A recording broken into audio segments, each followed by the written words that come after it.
When the outfit was finished, Noah didn't call anyone. She didn't announce it, didn't display it. She simply folded it carefully, deliberately, and placed it aside, separate from everything else, like it didn't belong among the other designs. Because it didn't. When the messenger returned, the air inside the shop felt different, quieter.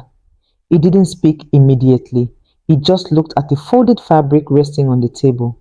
She simply pushed it forward and let him take it. That was all. No instructions, just silence. And somehow, that silence said more than anything else could. The day of the event arrived quickly.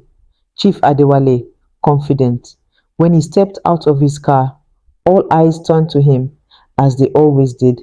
But this time, something shifted, subtly, almost unnoticed at first, because of what he was wearing. The outfit, at a distance, it looked bold, striking, different.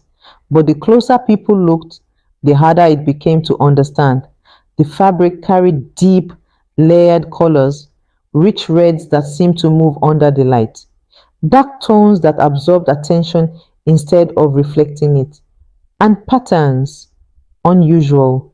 They curved, twisted, intersected, like symbols, but not symbols anyone could easily read. The stitching itself felt intentional, not just to hold the fabric together, but to direct something. The kind of design that made people stare longer than they meant to, trying to understand it, trying to make sense of it, and failing. So Chief Adewale moved forward, greeting people, shaking hands, speaking with the same authority he always carried. And for a while, everything stayed that way. At first, nothing happened. The event flowed smoothly. Conversations continued, deals were discussed, laughter returned, even stronger this time, because now there was proof. Proof that Nora's designs meant nothing. Proof that everything people feared was empty. But then something changed. Not suddenly, not loudly, quietly, like a shift in the air no one could fully explain. A pause in a conversation that lasted just a second too long. A glance held slightly longer than usual. A smile that didn't quite settle because, one by one, conversations began to shift. Questions changed, topics moved, and somewhere in the middle of it all, a name was mentioned. Enough to start something. A detail followed, then another. Something about a deal. Something about a decision made years ago. Something that didn't align. At first, Adewale dismissed it, redirected the conversation, controlled the tone, but it didn't stop because once something begins to surface, it rarely goes back down quietly. More voices joined, more questions formed, more connections appeared. People who had remained silent before started speaking carefully, then more confidently, and suddenly the focus shifted away from the event, away from the celebration, towards him. The laughter faded completely, replaced by something heavier, something sharper, because now people weren't looking at his outfit with amusement anymore. They were looking at him differently. And then the moment came, a revelation, clear, undeniable. Through it all, Adewale stood still for the first time, not in control, just standing there, as the patterns he refused to believe in began to unfold around him, piece by piece, thread by thread, exactly as they were meant to. The room didn't recover.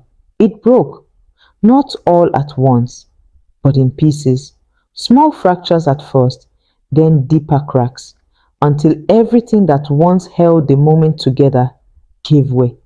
Voices rose from every corner, not laughter, but of accusations, sharp, direct, unfiltered. Ha, Adewal, is this true? What about the contract from 3 years ago? You said that deal never happened. You said there was no connection. Each question landed heavier than the last, and for the first time, he didn't have immediate answers. Not because he didn't know what to say, but because there were too many voices, too many eyes watching, not with respect anymore, but with doubt, then suspicion, then something worse. Recognition, because the pieces were coming together. People who had once stayed silent were no longer holding back. A former partner stepped forward, careful at first, then firmer, speaking about decisions that had been buried. And then another voice joined, and another, each one adding something, each one pulling more into the light until it wasn't just fragments anymore. It was a pattern, clear, connected, the kind of pattern you can't argue against because it speaks for itself. The atmosphere shifted completely.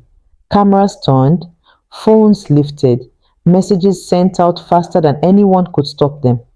Outside, word spread before the event even ended. Inside, the damage was already done.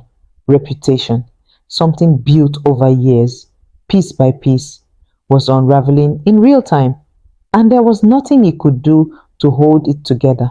Slowly, people began to see it, not just the accusations, the pattern, the same way they had started to see it with others before him, the same way it had unfolded in smaller stories across the city.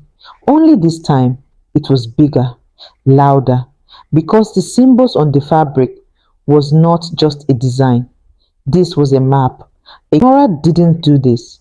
She didn't create the downfall. She only showed it in a way no one was willing to understand until it was too late. And as that truth settled in, the clothes weren't funny, they were warnings. By morning, the city felt different, quieter, not because people had nothing to say, but because there was too much to process. He began to see her differently, not as a joke, not as a mystery to entertain, but as something far more complicated.